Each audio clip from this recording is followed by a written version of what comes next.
La diputada foral de Cultura Miren Josuna Aristondo ha presentado la muestra del artista Víctor Arrizabalaga Otros libros, que se expone en la Sala Noble de la Biblioteca Foral hasta el 29 de diciembre.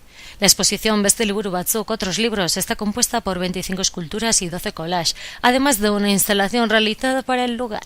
Las obras están acompañadas de poesías, cuentos o reflexiones, que en la mayoría de los casos son inéditas y han tenido como referente los trabajos expuestos. De esta forma, las obras de Víctor Arrizabalaga están acompañadas por los textos de Bernardo Achaga, Leire Bilbao, Arkaitz Cano, Unai Iturriaga, Mirena Gurmea B, Juan Carlos Mestre, Kepa Murúa, Joseba Saroñandía, Kermen Uribe y Mikel Varas.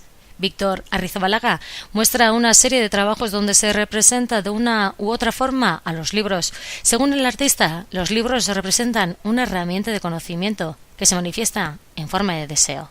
Un deseo de conocer otras realidades, otros mundos, otras experiencias, otras formas de sentir y de amar.